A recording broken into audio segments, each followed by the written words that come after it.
oh, ole.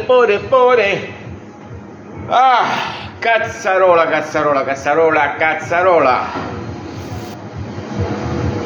Che queste chiacchiere così, chi dice una cosa, chi ne dice un'altra, sparano le cazzate pure i giornali ufficiali, quelli professionistici. Su YouTube si stanno valangando, chi più ne ha più ne mette. Strozzate! Ora sono tutte stronzate. Aspettiamo le notizie prima e poi si danno le notizie. No, non ho saputo, c'ho le fonti, ma quale fonti? Però non dicono chi le dà queste notizie, non lo dicono. Ma hanno tutte notizie. L'allenatore della Juve, chi sarà? Allegri esonerato. Di Maria se ne va, Rabiot se ne va, Quadrato resta, Alessandro resta, Chiesa resta, quello c'ha i suoi informatori, senza dire però da dove prendono queste notizie, giusto? Sparano a casaccio, perché sì, a indovinare, qualcuno lo indovinerà, qualcuno ci azzeccherà. No, facciamo i veggenti, ci tiriamo a indovinare. Io penso, lo danno quasi per certa, come se hanno qualcuno che le informa all'interno della Juventus domani. Vabbè. Si fanno il nome di Tudor.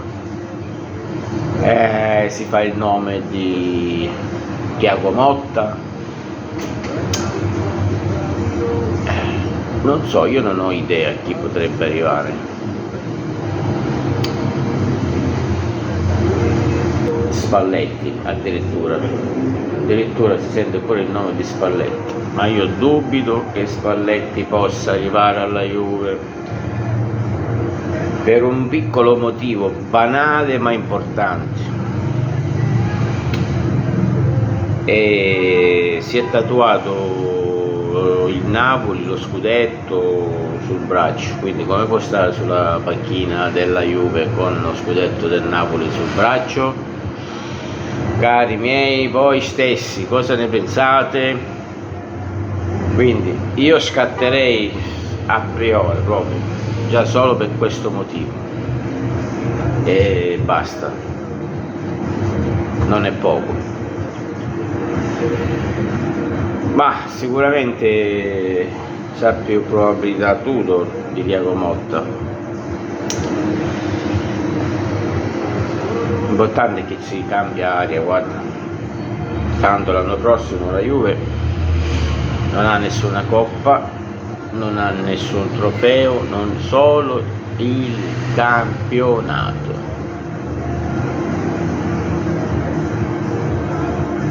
Potrebbe lavorare bene, magari qualche innesto,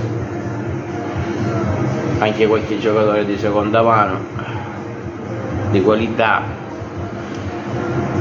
più propositivo, più cazzuto di queste signorine che abbiamo avuto in questi 2 anni, questi nobili giocatori,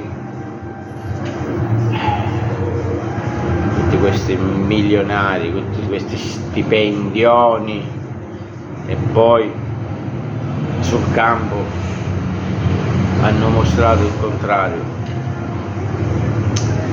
Non lo so, io non ho idea. Ancora è presto, facciamo finire il campionato, ci stanno 2 giornate. Come diceva mia nonna, il chioscuro di mezzanotte non può fare.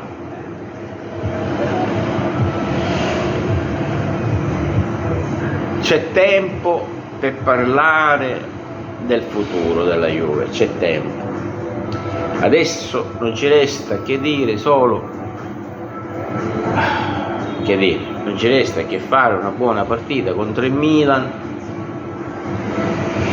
e quantomeno chiudere in simpatia.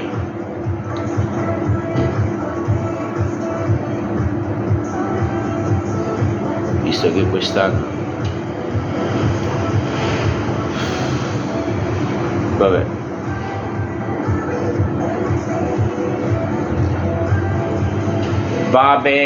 va bene così, caro.